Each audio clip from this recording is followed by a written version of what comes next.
Alrighty, good morning, everybody. Great to see you on another beautiful day here in Fresno. 5:15, 5:16 in the morning. Getting started 1 minute later than I had intended, but oh well. Let me send a quick note to Twitter and Facebook, starting up a study stream on Twitch. Day 5 of 28. Join me. Talking. Opponent calling ranges. Cool. Let's tweet that puppy. Come over here on Facebook. Same exact thing on Facebook. No reason to change it for the two. At least none that I know of. I'm not a Facebook master or Twitter master either.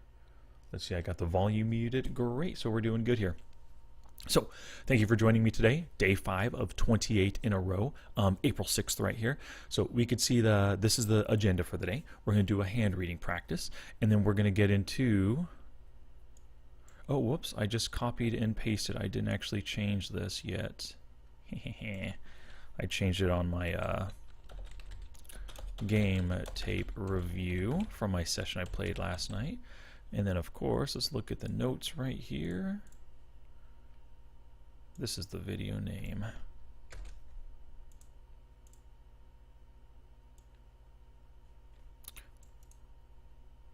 Cool beans.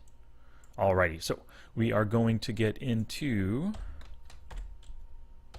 a hand reading practice first off. We're going to see if we can range the opponent correctly through the streets. Then we're going to get some lessons learned from the pre-flop calling ranges video by Crush MicroStakes Online Poker, and then we'll do some game tape review of a 25NL two-table session that I played yesterday. So that's what we're going to do. So we'll do a little bit of work with Flopzilla today, but not too much at all. Nope. Or actually, I might even use. Let me open it right now. Might as well just use Equilab instead today, because we will be looking at some range stuff that kind of goes along with the lessons that we learned from the video right here. But I'll whip open Flopzilla too. Might as well. Might need it. So first off, let's find our hand reading practice today. What hand are we reading? Let's see. More filters. Yesterday we did cutoff position. We did pocket jacks. That's right. Now ace king. Let's just look. We have bet fold on the flop and no other action. We do have check bet check action. Check check fold. Let's look at this pocket queens hand right here. It's not a big pot. But there's some turn action. We might be able to range our opponent a little bit at least. I think this will be the last hand looking at the size of these pots. This will be the last hand out of the cutoff that we'll look at. Tomorrow we'll look at some MP hands. But let's just see what we learn here. So, where's that Flopzilla at? Get all that out of there so we don't have to look at it. Clear up the screen. I like things pretty, trying to set my workspace, you know. So, got the pocket queens here. What do we got? Hopefully I open, and my guess is, I might get called by this guy in position. We got a couple of callers here, not, some 3-bets. 3-bet at 6%. It's a pretty decent amount here. He 3-bets not at all. Oh, from the cutoff he likes 3-bet, so maybe 3-bet is kind of a stealing position. It's a small sample, 300 hands. This guy, Dubitronics, likes a 3-bet as well. Most of them come from the button, so if he's 3-betting from the blinds right now, it'll be for value, most likely, at least. Let's see here. Hapkotuk, I wonder if he opens an ISO 3-bet. Let's see. Nope.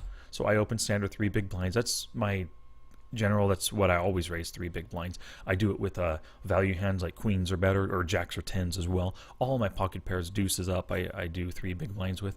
Just everything 3 big blind open in cash games, you know. Oh, okay, so Mad Max called. And then 2 folds, great. So we're heads up here. We've got a calling range. Let's look at this guy's calling range. 300 hands, so we should have a good idea. Overall, his calling range is 15%. But that's overall. But I wanted to look at here by position. So call 2-bet by position in the button. 23%. So yesterday we were looking at, let me get that out again. yesterday, so I completed those tables that we talked about. So yesterday we were looking at, we didn't really look at it, but I talked about it, 22% calling range right here. So we're going to assign him a 22% calling range, which is close to that 23. I mean, you're never going to be spot on, but I'm going to look at that range and kind of tweak it a little bit. So, but let's see what flop comes, and then let's go back to this, and then we'll look at how his range hits these various flops. Of course, we could see it in Flopzilla, but let's look at the sheet just to see if we can guesstimate it. Before we enter the flop into Flopzilla. So we're going to put them on a 23% calling range. King 7-5, so 1 up, 2 down board like we talked about yesterday. So before we enter stuff in here, let's go back to that word.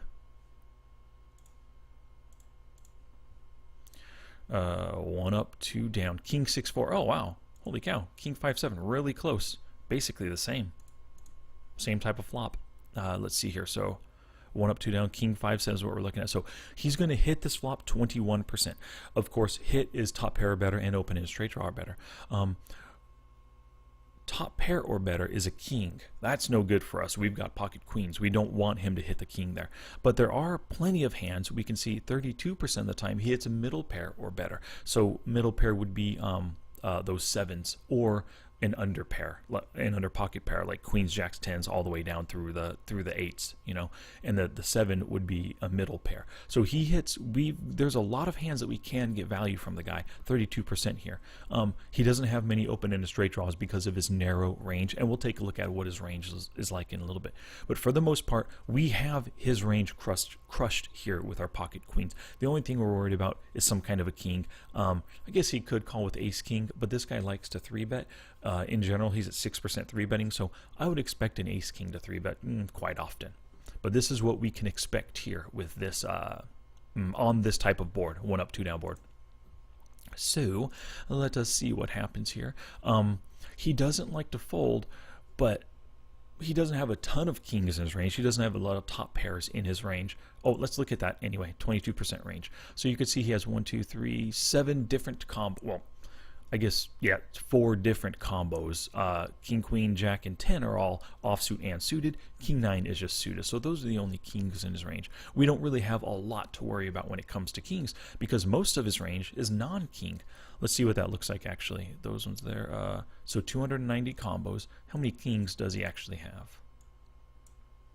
52. Yeah, so only 1/6 of the time, only 17% of the time does he actually have a king in his range, which so we're not really scared of. We shouldn't be scared. So I hope we see bet here, even though he folds only 22%. A lot of the stuff that he's not folding, a pair of 7s, a pair of 5s, 6. What is it? Does he have 6-8 in his range? Yeah, he does have 6-8, so the open-ender, all those middle pairs that he could have called with for set mining purposes, even the small, maybe a pair of 6s would stay in, 4s and below would fold, but we're getting a ton of value out of all of his under pairs, out of all of his 7s, possibly his 5s too, ace 5, that kind of thing can call in just for hopes of hitting an ace or another 5. Also his, all of his gut shots, 8-9, 8-9, 9-6. I don't think 6-9 is in his range. 6. Does he only have 1 gut shot then? Where's gut shot at? Oh, I haven't entered the flop in yet. King 5-7, heart, spade, diamond. Okay. His gut shots. Oh, 4-3 suited way down at the bottom. Okay. That's, yeah, forgot about that one. So he does have only 2 gut shot hands. So there's a lot of different hands that can stand, even backdoor draws. If he has, let's say, Queen 10 of hearts, something like that, which is totally in his range. He's got a backdoor straight, a backdoor flush draw. Plus, if he doesn't think we have a king, he could hit a queen and then have top pair on us. Not top pair. He could have any pair that we have beat. So he might see things this way. We'll see. He's on the kind of lag status right here, 29-22. So he is aggressive, likes to play a lot of hands. We'll see what happens here. I hope I see bet. Dag nabbit. Check and check. That's no good. So the 6 comes. I really think I should have c-bet that right there, just so that I can still have aces, ace king, king queen, and then queens and jacks in my range still. I would also have pocket 7s and pocket 5s to try to get value within my range. By checking right there, I've limited my range. I don't have good hands, even though it's a hard to hit board. You know, for the most part, like look at, we're overstacked. I don't know what the word is. We have over 100 big blinds. You know, we both have really good size stacks. I should have bet here to try to get money if I did have a hand. I screwed up by doing that. Yeah, so just not a good play pre-flop right there. Oh, so before we get there, what hands check the flop? Oh, got to enter mine. Queen, queen, spade, club. Right there. So queen's got the board. Da, da, da, da, da. So we check, and then he checks behind. Sets are possibly checking. Two pair are checking. I think top pair is going to be betting in this instance in order to get value because I checked, but I might want to call with jacks and tens and even an ace queen. I think top pair is going to bet here.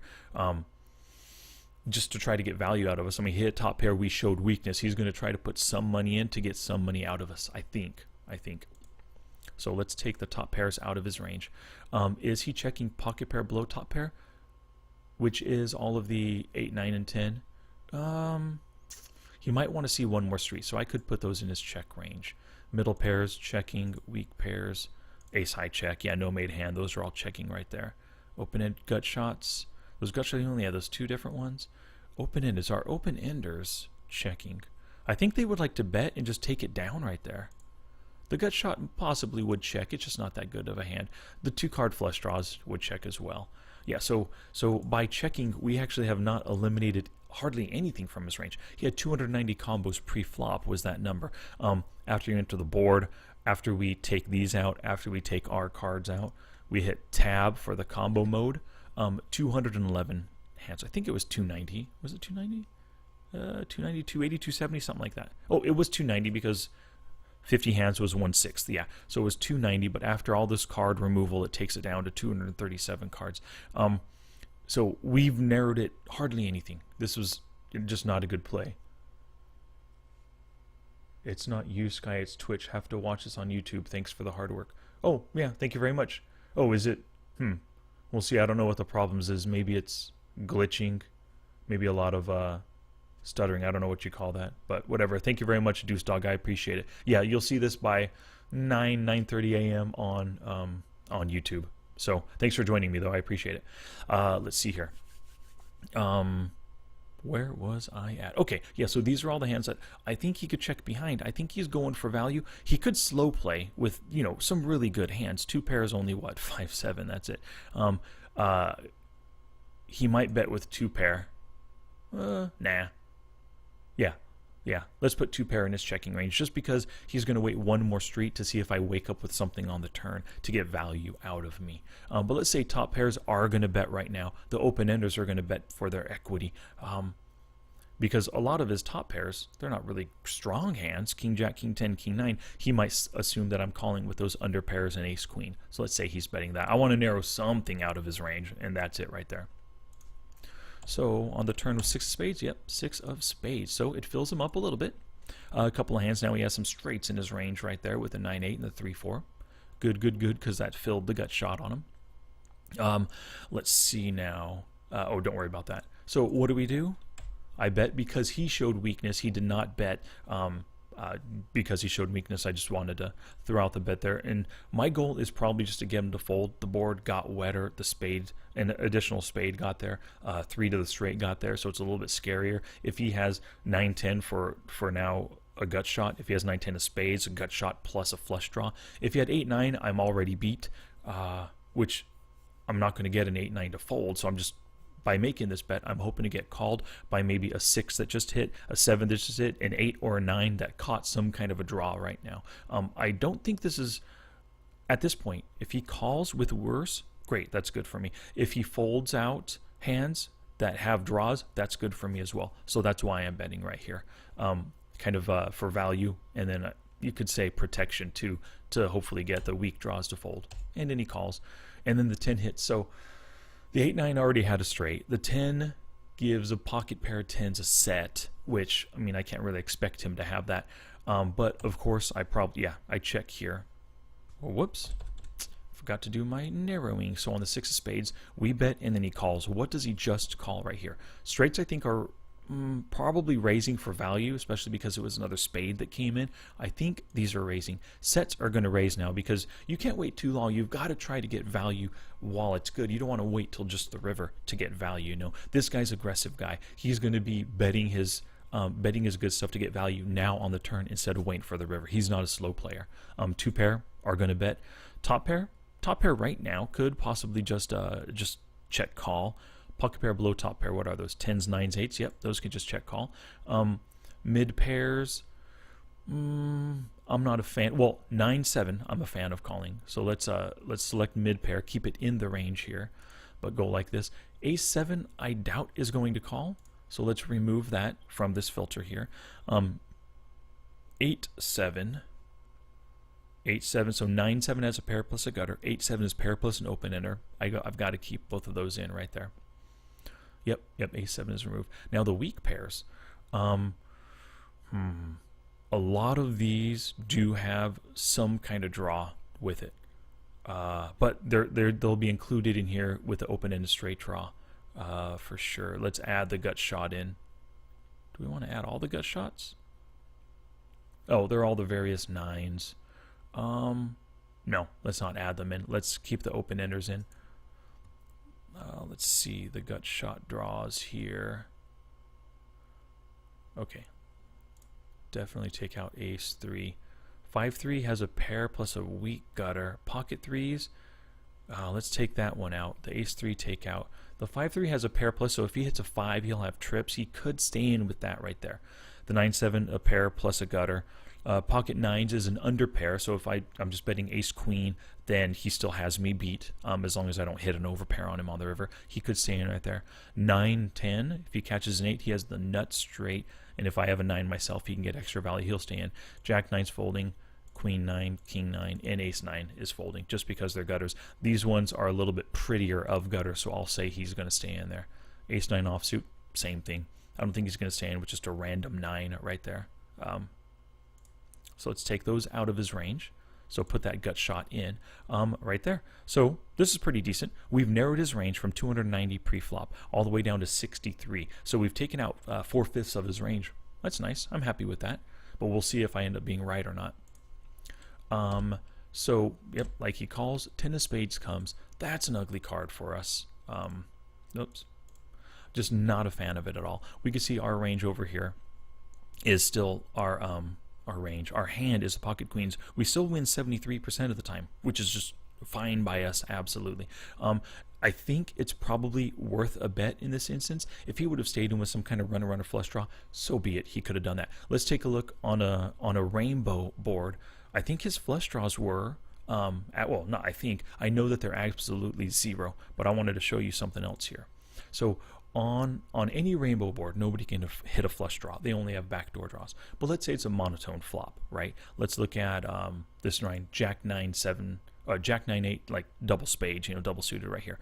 You only hit flush draws 8% of the time out of this 22% range. We don't really have to worry about flushes even on a two-tone board with 2 spades out there. This one it was a rainbow flop. We don't have to worry about flushes at all. Sure, backdoor flushes can get in, but backdoor flushes only hit very, very infrequently. If this hand was worth betting the turn for value, I think it's worth betting again on the river for value, and then probably folding to a raise is what it is. So because we can get value out of, let's take a look at that.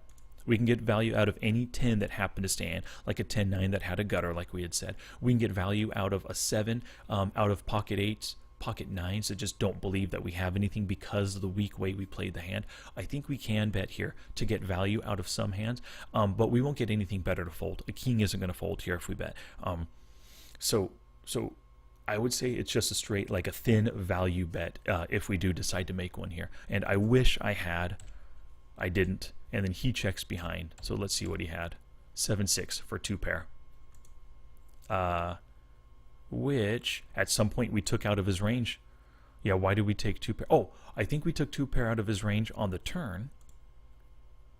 Yep, we took 2 pair out of his range on the turn because 7-6.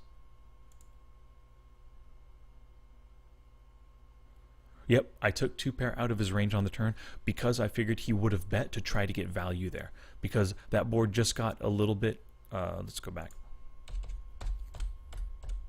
Yeah, so I took it out of his range here. If I were him, I definitely would have bet here. He's got position. He's not bet. I would have raised here. He's got position. He's got my aces, my queens, my jacks beat, my ace king beat, my king queen beat. All the things that that for whatever reason, if I would have slow played on the flop, that he beats now. He was probably worried that I had like. Because I just checked, he was probably worried that it hit a set of kings, a set of sevens, a set of fives, and he just didn't want to risk any chips, even though he's in position. I think what he should have done here was raise, and then if I came back over the top on the turn, that would have told him that he's beat with his 2 pair, and he could have folded, or he could have just made a crying call. Whatever he would have done, he would have done. Not really sure. Oh, cool. Bite King, hey, what's up, buddy? I follow your Twitch stream as well. On my other, I need to follow you on this profile as well. On my old profile, I follow you, Bite King, and I watch you sometimes. But I like Bet Folding the River is played. Fan of the podcast and study group. Keep it up, man. Thank you very much, Bite King. I appreciate it. Cool Beans, Bite King just followed. He's a Twitch streamer as well. Seen his Twitch. I think you twitched last night, buddy. I didn't watch it, but I think I got that email notification from you last night. Hope your session went well. So anyway, yeah, I should have bet folded that river. And then also he should have right here, just to get value out of all those hands that I checked on the flop. He should have tried to get value out of me and then possibly fold to a re-raise with my set. But anyway, so what was this? It was a pocket queens hand.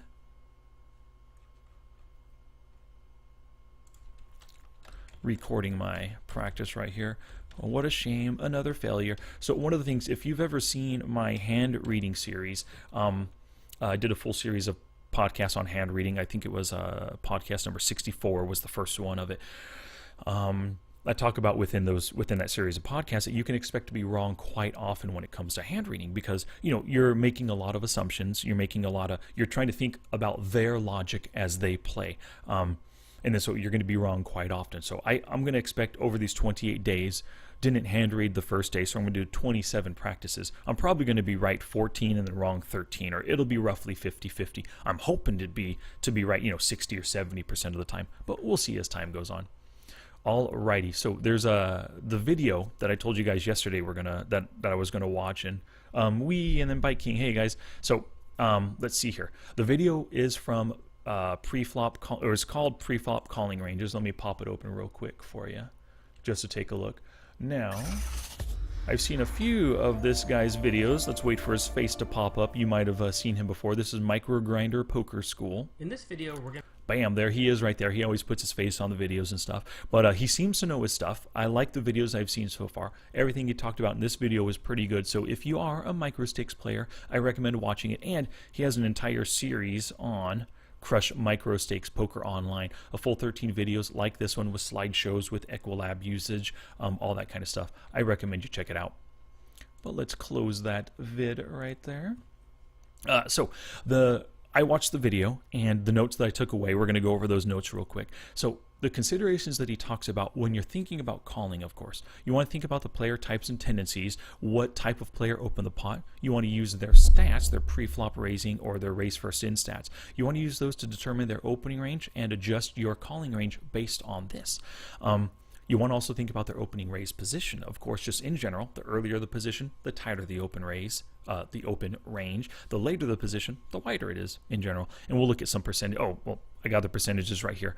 He says the average tag opening ranges, 9% of the gun, 12 MP, 22 cutoff button. And this is pretty close. I mean, this is basically what I use. Roughly right there. Those are my opening ranges in percentage form, of course. Not the exact card, just percentage form. One thing that you need to keep in mind is the gap theory. And I don't remember who first presented this. Somebody in the chat might know. It might have been Harrington on Hold'em. Might have been somebody before Harrington. But they talked about the gap theory being you need to make sure the hands that you call with need to be stronger than the hands that you can open with for sure. You don't want to call and passively go to the flop with worse hands than your opponent's opening with. If your opponent is only opening with pocket aces, why are you calling with 7-6 and queen 5 suited and that kind of stuff? Sure, you might be able to flop something crazy and get extreme value out of the guy, but most likely you're just going to lose because you're going to flop nothing 65% of the time. So you want your calling range to be smaller than your opponent's opening range. That's the gap theory. Let's see here. And you also, of course, want to consider the players left to act. So you're calling to see the flop. You're not trying to get aggressive and take it down now. You want to see the flop with your hand.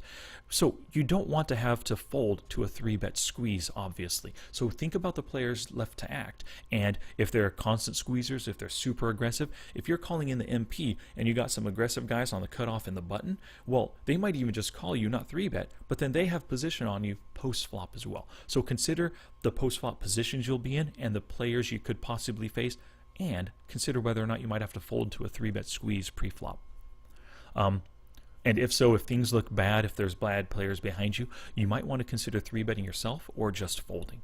And now, this isn't something that he talked about in the video. A lot of the times, as I'm watching a video and taking notes, I'm noting what they say, I'm learning from them and all that stuff. But occasionally, things will pop up in my mind like, oh, this is what I think about the situation. I'll type those into my notes as well, because I use my notes for future podcasts and training videos and webinars and all that kind of stuff. So I'm learning from this guy. I'll be taking this and applying it to my game, but I'm also at the same time adding my own thoughts and ideas to my notes so that I can, utilize them in the future.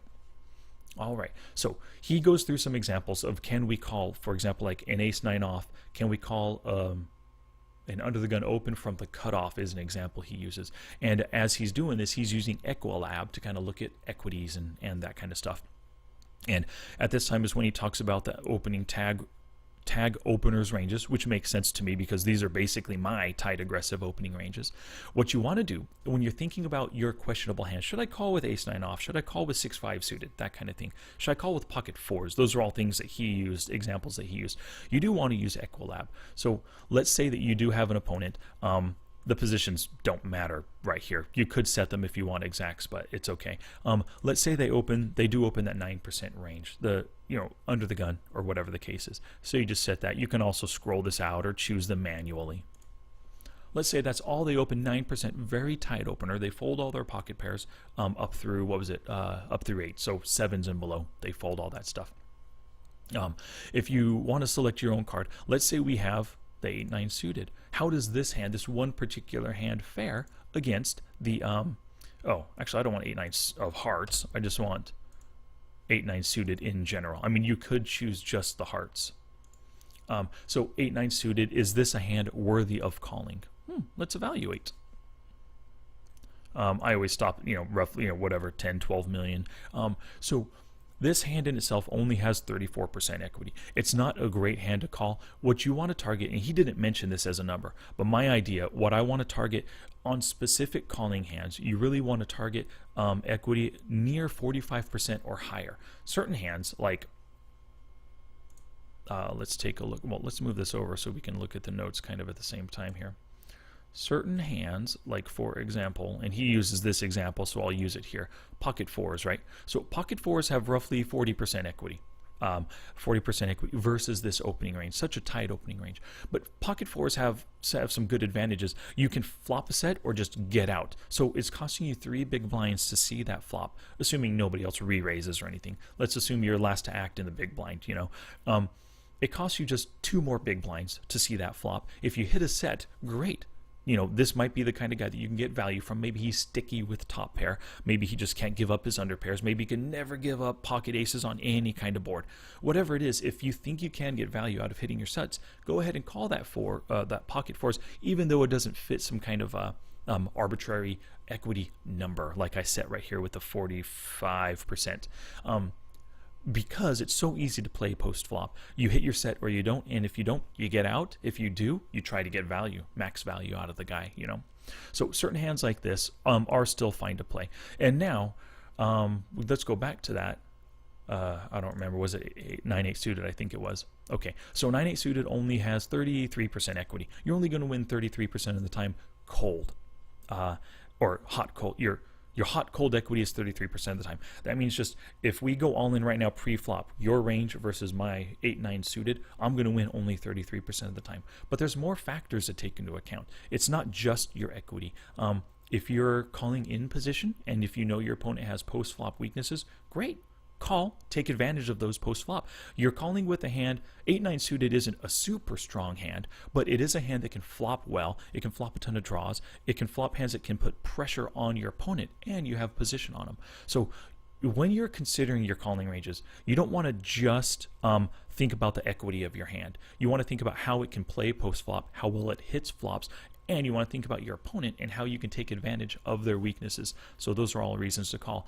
Now, this whole week we're talking about our opponent's pre-flop calling ranges, right? Right now we're working on our own. As we work on our own calling ranges, it helps us understand how our opponents call hands. And then so if we think about this right now, when we are considering our own calling ranges, we think about all those things I just mentioned. Our fishy opponents, they don't think about that at all. They just see 8-9 suited, I can hit a straight, I can hit a flush, I can hit 2 pair, I'm calling. That's all they think about. They don't think beyond that. It's good to have, it's good to consider the logic that your opponents are using, and that's what this week is all about, assigning good pre-flop ranges based on our opponent's logic. Now, our very good opponents, our tight, aggressive opponents, they're the guys that are going to be calling with these smaller ranges, 5% and 13% range. The loose aggressive players, as well as the fish, the loose passive guys, they're the ones that are going to be calling with the 22% and the 30% ranges. So you want to keep in mind what type of player you're up against that's calling your raises. Definitely. And that's why we did all of this work yesterday. Look at these ranges and look at how well they hit various frops. Let's see here. You want your calling hands to be somewhere around the top of their range. That's an interesting concept that I totally follow.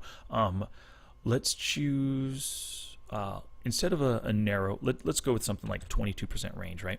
Okay, so that's the 22% range. We'll do the exact same thing here. Clear 22%. So of course, 22% versus 22%, it's a 50-50 no matter how you slice it, right? If our opponent is opening 22% of the time, or 22% range, we want our calling hands to be near the top of that range.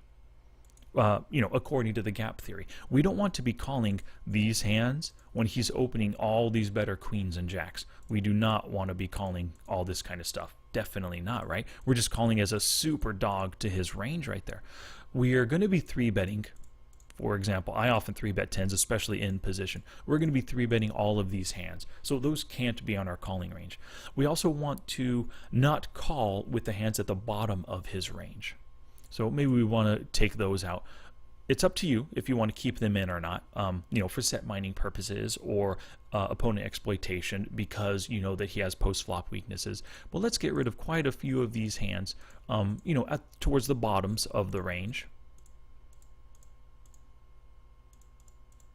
So this is just a random idea right here. Let's say we're calling that 22% range just 7.5% of the time. If we add these in, we're calling or 3-betting a 12% range. So about 10% less. Our continuance range is 10% less than his opening range. That's what I was looking for. Those are the words. So let's say we're calling with this range right here. 3-betting all the better ones, calling with this stuff. Let's evaluate. Hey, pretty good. He does have pocket aces, kings, queens, jacks, all that kind of stuff in the range, which we don't have in the range that we're calling with. But our calling range is right at about 50-50. That is great, especially if we're calling in position and if we understand how our opponent approaches post-flop play. Even out of position in the blinds, we're getting some kind of a discount to call with these hands. And then even though we're out of position, we have basically a 50-50 shot, hot or cold right now, to win. And that's not looking at board cards and bets and bet sizing and stuff. That's just hot or cold right now, range versus his. So this is definitely a range worth calling a 22% opener. And that's the kind of stuff that he talks about here in the video. So if you haven't seen it yet, if you watched it last night before this, great. Take a look at your notes and then, take a look at my notes here and where do they differ? Where are you possibly taking more notes than I am? Maybe you're doing a better job of taking notes. A lot of the stuff, I'll be honest, that he talked about, I already knew from prior studies and from just, you know, I already know that kind of stuff. So I don't write down, I don't take note of everything he says because it's already kind of ingrained in there. But a lot of the stuff they talked about that made total sense that I wanted to take note of to possibly to share with you guys, I took note of here. But your notes might be very small in relation to this, and so, you know, look at my notes and see, hey, do I need to beef up my note taking, or am I taking way better notes than Sky? I'm on better track than he is. I don't know. That's up to you. That's what you got to decide. All right, so that's that video. So go ahead and watch that, and remember, every video you watch, every article you read, every book you read, every chapter you read, every study session you take part of, take notes the entire time. I take notes. I have hundreds of thousands of words worth of notes, or I have notes in various documents worth hundreds of thousands of words, and I use those constantly to refer back to. Yeah, I really recommend. So, for example, let's say, no, forget it. I won't talk about that. Let's get to the video. So yesterday I recorded some game tape. So what I'm going to do is simply play the game tape right now. We'll listen to me as I speak through my thoughts, and what I'm looking for is any mistakes that I make, any gaps in logic, anything on other tables. When I was focused on one table, I missed this opportunity on another table, that kind of thing. I'm looking to improve my play by watching game tape, and this is one of those. I'll pause it as soon as it comes up. This is one of the things that I've talked about in prior podcasts and within the book. This is the number one. Just want to, as soon as it comes up.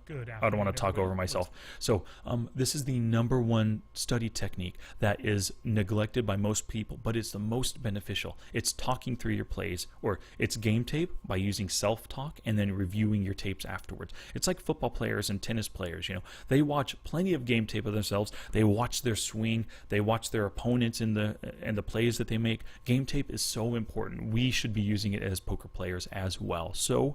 So game tape. Now live. Got a couple of, or got 3 tables right now.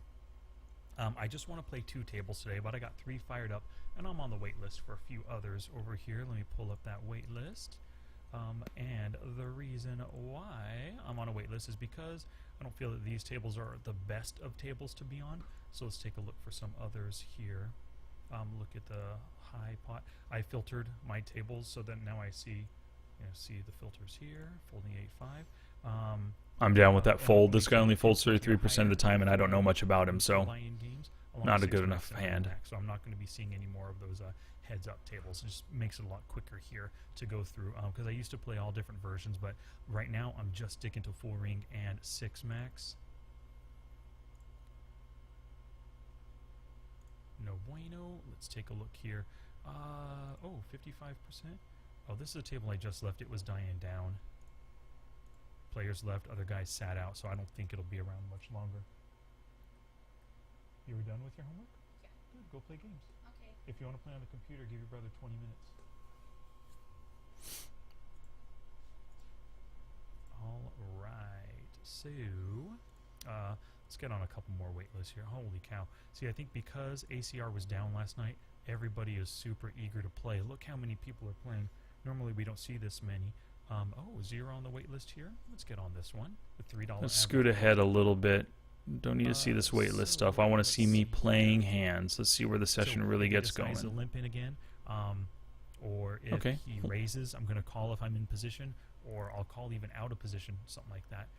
Let's see here. Without pain, you'd like to do a lot of 3-bets, but I am not going to battle back just yet. 3-bet, seeing 0 so far. The small blind, 25% in the small blind, or 0 out of the big blind so far. You could now, that instance right there, that could have been a chance to 4-bet rebluff the guy. He does have a small stack. Look at that, $13. And I don't know that I noticed that yesterday. He only has 13 bucks. He just put $2 in. He put 2 out of his 2 plus out of his $15 stack. He may be very willing right now to just get it in. I'm good with not 4-betting that, especially because I don't have a hand that I can defend against the 5-bet. Oftentimes, or that I'm not happy if he calls. It was just a Jack-10 offsuit. Jack-10 suited, I would have been much more happier throwing out the 4-bet rebluff right there, because if he would have just called, if he had I don't know, some kind of a pocket pair that he wanted to see the flop, I could hit something pretty good on that flop, so it had good equity. Jack-10 offsuit is just a slight bit less equity, but I would have really liked to have seen is a pair of queens, jacks, or 10s right there, just to 4-bet the guy for value in that instance. Probably tell I have the sound turned off because I want to make sure that, you know, it gets annoying over the Twitch if you hear sounds like that. Bottom pair, bad kicker, straight draw. Not gonna continue with it. So what table am I gonna leave here? Because I really only want to play 2 tables. Lag, lag, tag, tag, tag. 35, just the pair of 3s. He didn't bet. The 8 doesn't necessarily help him. A lot of the cards in position he would have fired if that 8 helped him. So if he had a 9-7, if he had a 9-jack, 7-jack even. I mean, a lot of hands that had some kind of that hit that middle board in some way would have fired in position right there, especially being as tag as he is. So he could have easily had a tiny little pocket pair or something he was just giving up on. I like that reasoning. So shot there. Good on you, Sky. All right, so it looks like my Twitch stream is live, and it's on a 3-minute delay is what I've got it on. So, but I'll be doing my best to pay attention to the chat as that comes in. Thank you guys for joining today. Anybody watching after the fact, thank you as well. So let's look at the tables right here. Tag, tag, tag, lag, lag. Lag, lag. Oh, this table I've got to get off of. 2 lags with position on me. I can stand a table with a couple of tags on me. That's fine. I can stand it with the lags. I'll just super tighten up. And maybe that's what I'll do. Maybe I'll stay on this table and super tighten up. Like with the Jack 9 suited right now, I've got such lags on me. I guarantee they're going to call, if not 3-bet, one of these 2. He doesn't like to fold. Well, it's only 14 hands. I'm just going to fold it right here.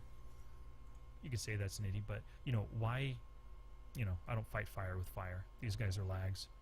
Now that's a bummer. Every time somebody gets to the walk in the big blind, I always think to myself, why didn't I raise right there? And yeah, looking back at that hand, that Jack 9 suited, I should have opened. The main one to worry about when it comes to defending your blinds for 3-bets is the small blind. He does 3-bet a lot, but I could have simply just opened and then folded right there. I've only been to this hand for 15 or been at this table for 15 hands. I think that was a good spot to try to steal for sure and just fold to any 3-bet. And Jack 9 suited, that's the kind of hand that they might not expect if I hit that flop really well if they do decide to call. I think that was worth stealing right there for sure. Yes, I am. We just asked a question, are you going to play today like this? Yep, I am going to play later on today, just like this once again. Tomorrow I won't go over the game tape. Once a week for you, I'll probably be going over game tape. I do it on my own twice per week. I don't review game tape every day, just twice per week. But in these study sessions, I'll probably review one every week this time. For this, so yeah, I would have preferred a steal right there with the Jack 9 suited, not because depolarizing folded and then the big blind just got a walk right there, just because I feel it's a hand good enough to steal even though I have lags on me. Just because they're capable of 3-betting and they're loose aggressive guys doesn't mean they're going to do it every time, and so I have to give myself the opportunity to steal more often. I like the idea of tightening up, especially with lags in position on me, but I like the idea of tightening up more so when they have position on me post-flop. In that instance, I was on the button. I'm going to have position on the flop. And if they decide to call, I can probably or possibly utilize my position to win that pot to bluff them off with a double barrel or even triple barrel if the situation's right. Yep. I didn't raise because there are a couple of lags. I didn't want to face them with the Jack 9 suited. I didn't want to have to rely on hitting that flop because, as you can see, this depolarizing, he doesn't fold to C-bets. Not yet, at least. Only 28. And this guy, I don't know anything about his C-betting game, his post-flop game at all. Queens got through. Made up for not stealing that Jack 9 suited, I guess. 7 deuce, gonna fold. Pocket 3s. We got plenty of odds behind a set mine. This guy's not super aggressive. I don't really expect a squeeze. Could happen, but I don't expect it. But if it does happen, I'm just folding. It's just a straight set mine. 100%.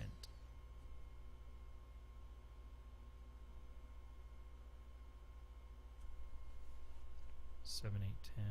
I'm just going to check it right here. If I bet I'm strictly repping a good diamond or something, I'm going to bet 2/3 pot right here. Well, it's basically just a bluff. If he has diamonds, he's going to fold. If he doesn't have a diamond, I'm already beating him. So why don't I check and just call something? Call a small bet, I misspoke right there. If he has diamonds, he is going to call or raise. If he doesn't have a diamond, he's just going to fold. And then so that was just a quick misspeak in that instance. Because I'm not getting value. If I bet, it's not a value bet. It's a straight bluff. And I beat all of his bluffs anyway. I might as well check and let him. Now, he could have hit a king right here. So I'm going to bet just a tiny, less than half pot, 2 big blinds. Just hopefully he has a king, king, queen, king, jack, king, 9, whatever. Now this other hand over here, I folded a 7-4 suited. I would have hit a flush draw with a pair, but 7-4 suited just is not that good of a hand. You know, just a little bit ago I talked about the gap concept. Well, 7-4 suited isn't anywhere near the top of anybody's opening ranges, right? So I would just be calling there with the hopes of hitting what is like a 3-5-6 flop for a straight, or a 4-4 flop, or a 7-7 flop, or a flush draw like this. And even though I hit the flush draw, you know, great, I could put pressure on my opponents to try to win the pot before hitting my flush. But even if I do hit my flush, there's no guarantee that 7 high is going to be any good. You know, when you're going for flush draw hands, you want, you know, second, third, or fourth flush that you want to chase after or get aggressive for, or get aggressive with. When you go all the way down to 7 high, it's just it's ripe for disaster. I mean, we've all lost tons of big pots with 7 high flushes. We've actually won a lot of decent sized pots with 7 high flushes as well. So it's just the kind of hand that you really need to hit that flop really good, which this is actually a pretty decent flop for me to hit with 7-4. So I could have called and seen this one, but I'm not a fan of 7-4 suited in any range. I guess my opening range on the button as a steal would be the only time 7-4 suited is in it. How long have you been doing these game tapes? I've been doing game tapes for 2 years, give or take. Yeah, give or take 2 years. Not every week. I started with Bandicam. Right now I'm using OBS. I started with Bandicam. Must have been 2 years ago, just before I started the blog at the beginning of 2015. Yeah, so over 2 years. Over 2 years now I've been doing game tape. So he just called. But when, you know, that's one of the things I try to think about. When I'm about to bet, I want to think about what am I going to get to fold if I'm bluffing, and what am I going to get to call if I'm going for value. And right there with the 3 high flush, I'm not going for value for sure. You know, it's possible he could call with the 10, but it takes a really gutsy player to call with the top pair on a mono board. You know, and he is pretty gutsy, but who knows if he really would do that.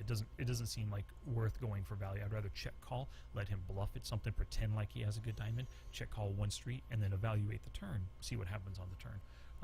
Let's say he bet like a half pot on the turn. Great, I'll check call that. Let's say he bet 3/4 or full pot on the river. So there's a better chance that he has his flush at that point because he's trying to get extra value because he got a little bit out of me on the turn, wants more on the river. He could also just be upping his bet sizing for a bluff. Some players do that, not so many though, actually. A6, I'm not going to bluff there. I like to semi-bluff with... My general semi-bluff aces are ace deuce through ace 5, just because if I do get called, I have that straight possibility as well. Ace 6 doesn't give me any straight possibilities. It is a suited ace, great. But I like to have just, when I'm putting a 3-bet in, I like to have just a little bit more equity, and the ace 5 hits flops a little bit better than the ace 6 does. So, and if I hit an ace, you know, the 5 or the 6, either way, it's not a good kicker. I'm not going to win for my kicker unless I hit 2 pair, and that can happen with either the 5 or the 6. So I give myself a little bit better chance of hitting some kind of hand with the ace 5. Ace deuce, 3, 4, 5. Oh, I said ace it. 6 suited is better as a call for me, just going for, you know, flush mining, kind of like set mining. It's just flush mining for that right there. The other aces are better. Now this guy likes to open. I'm going to throw out the 3-bet right here. I don't know how he reacts to them yet, but he's been doing a lot of opening. I'm going to throw it out and let him know I mean business. A couple of guys here. One who will likely fold, and then one, we'll see how he does. He's not too flop honest at all. So if I hit something... My steal went through with the pocket ace. I bet my ace 6 would have gone through as a steal too. Well, ace blocker, get them to fold their ace high flushes. But then he wouldn't have opened the next hand if they were both steals. Yep, so I got a study session with Dennis Peterson coming up in about 50 minutes, so I'll probably end this puppy in 30 minutes or so. Just doing a quick session. And another reason for this session is because I am in tomorrow's study session. Good, this table's done.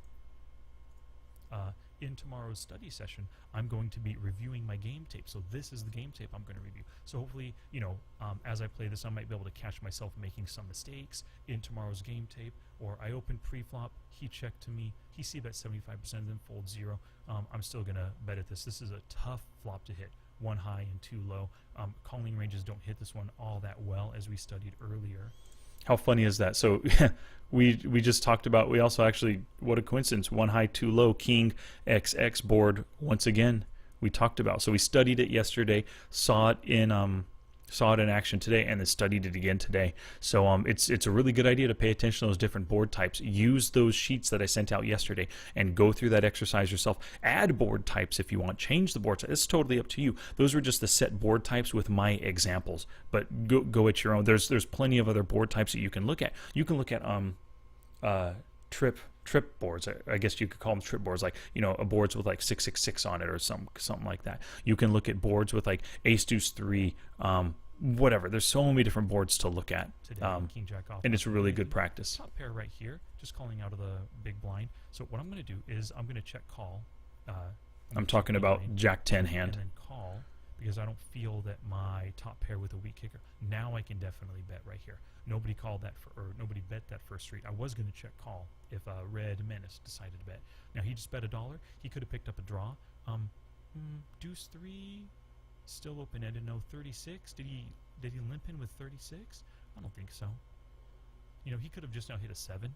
He could even possibly have a set or something like that. He'd bet 2/3 pot. Bubble Butt's taking its time over there.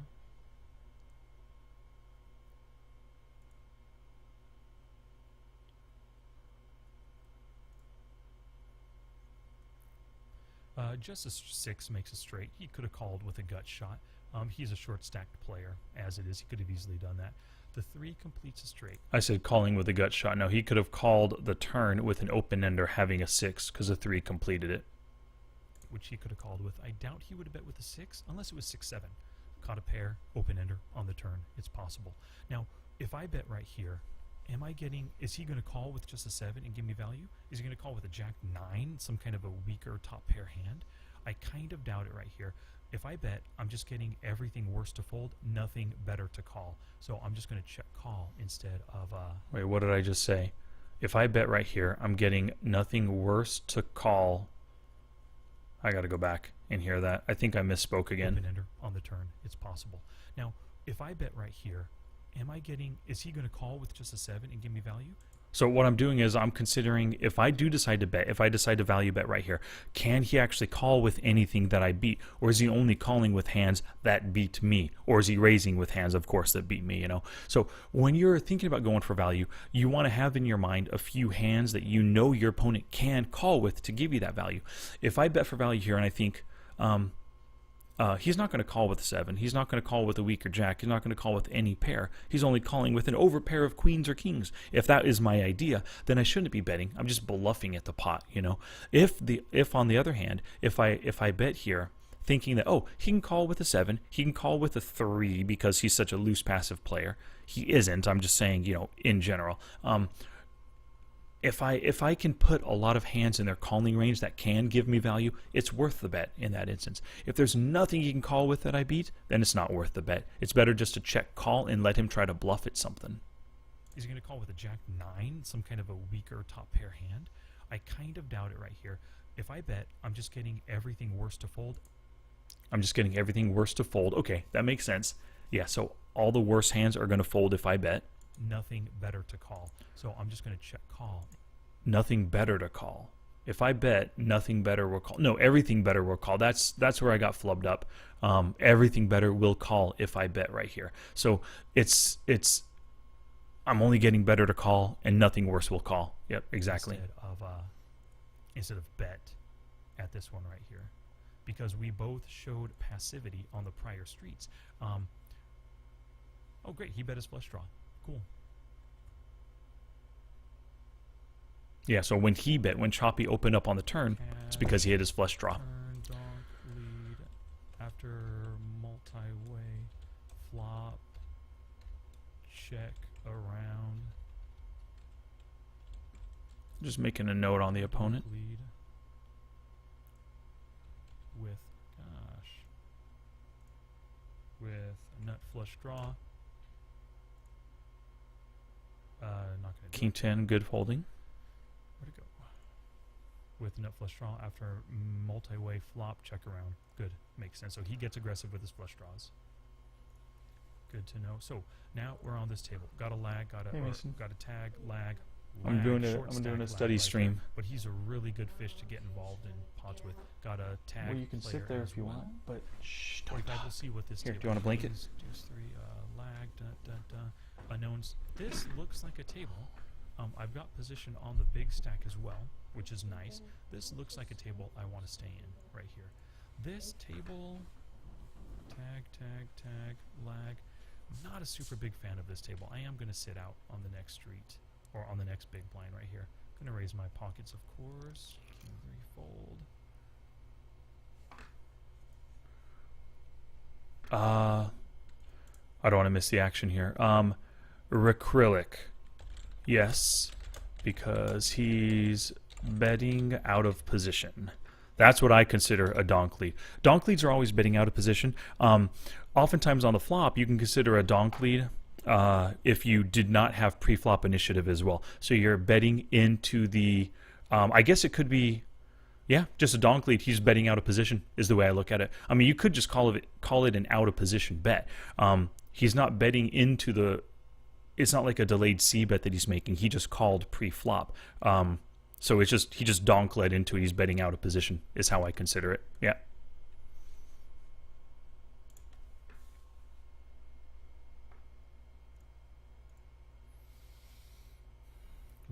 Lag, tag, lag.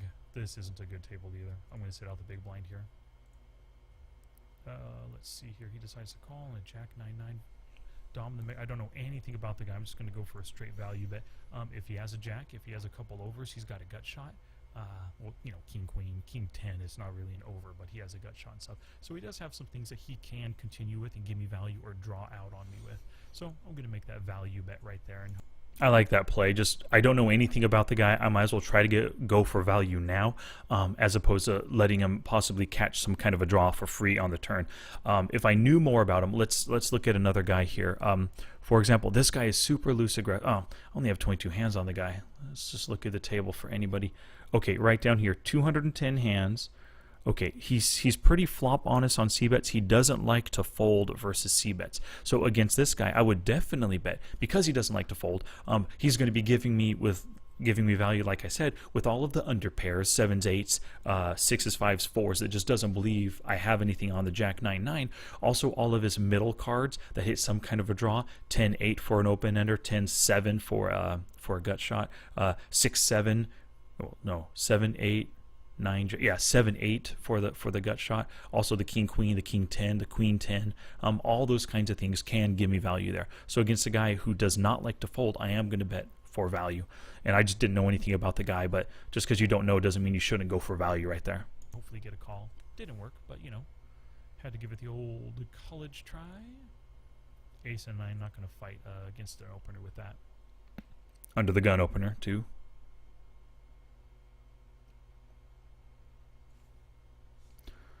This table's not so bad. Got a unknown. Lag, tag. Tag/lag getting there. So I didn't get to it in the beginning, but here is my warm-up. I already completed the warm-up. My goal was to play 2 tables right now, so I'm going to work on cutting this down. I think I'll stick with this table for now. I don't know what he's like. This table's been good to me, plus it has this short stack fish on it. I think those are the 2 I'm going to stay on. This table, I already clicked sit out the big blind, so I'll be sitting out of that table pretty soon. Unknown, lag, tag. Yeah, I'm not a fan of this table. Oh, sit out big blind. I already have these 2 selected to sit out on, which is good.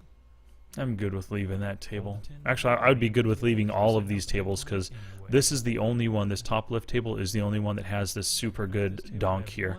And a good thing is we stack him later on in the session. We've got a big stack with position on me. Smell of victory. Nice. Tag. Lag also, so I'm surrounded by lags. Choppy. I had choppy on.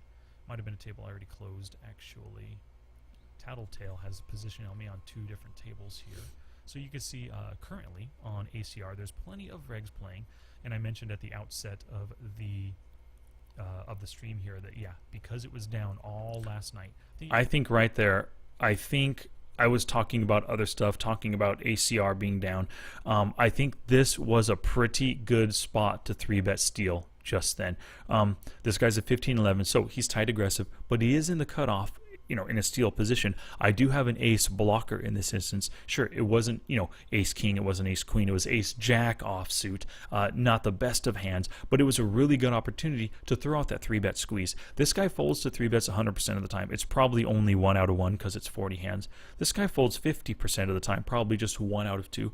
But it's just, it is a really good spot. I could have timed down just a little bit and, or actually not even timed down. I could have thrown out that 3-bet squeeze right away as soon as it got to me. That would tell them that, hey, he likes his hand.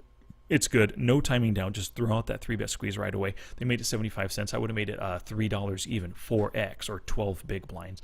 I would have done that. And I think I would have taken it down a majority of the time. It would have been well worth it. And then on this flop that happens, being results oriented right now, if you look at the flop, great. I hit top pair, top kicker. I could have gotten some value, could have put some pressure on the opponents. They're out of position. I'm out of position, they're in position. I could have put some out of position pressure on them to fold hands with a couple of overs like king queen or even ace queen that could have just called my 3-bet preflop. I could have got a lot of value from middle pairs, 10s all the way through down through the 3s, not through 3s, the 6s. So this was a good spot to 3-bet squeeze. I should have done that. But like at 9 o'clock or something, or 8:30. So it came on So super I late, missed so that. a lot of players might have already gone to bed or decided just not to play because things weren't working on ACR.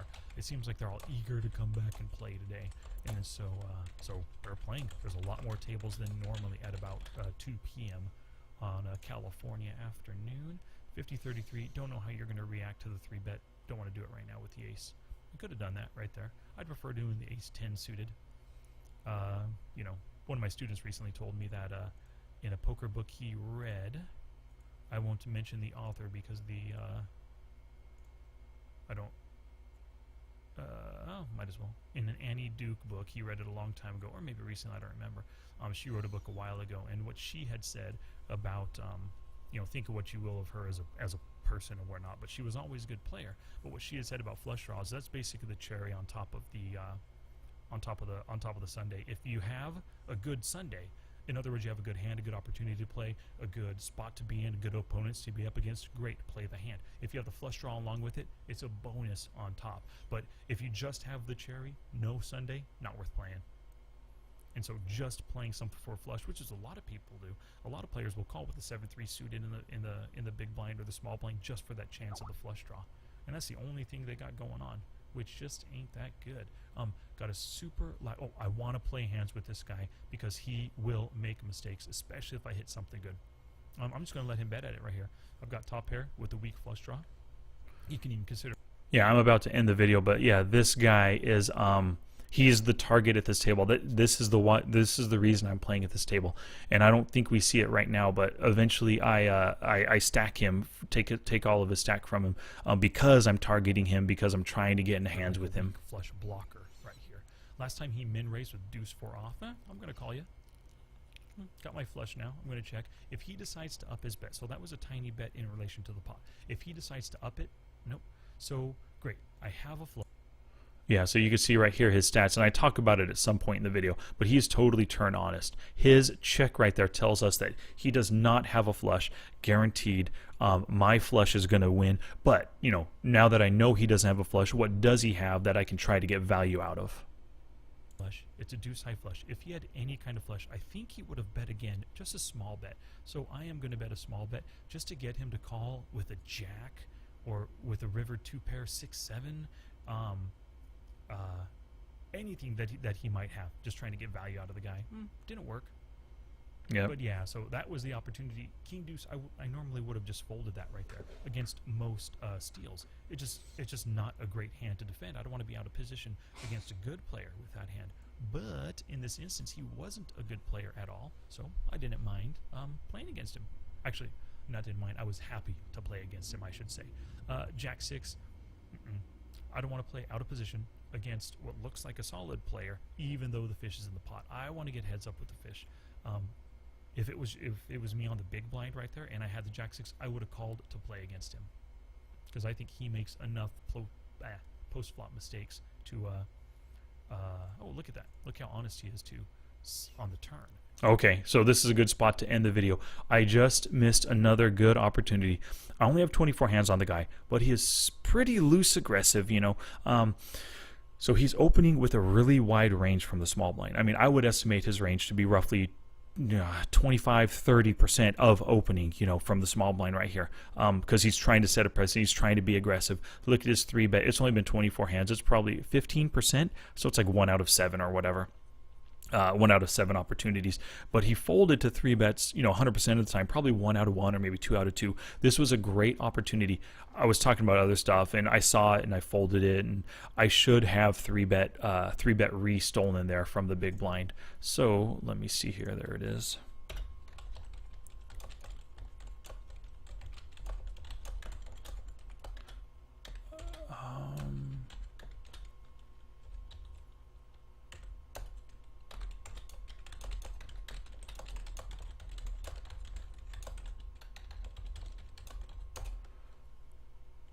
To you know, roughly 3x plus, like 3x would be $2.25.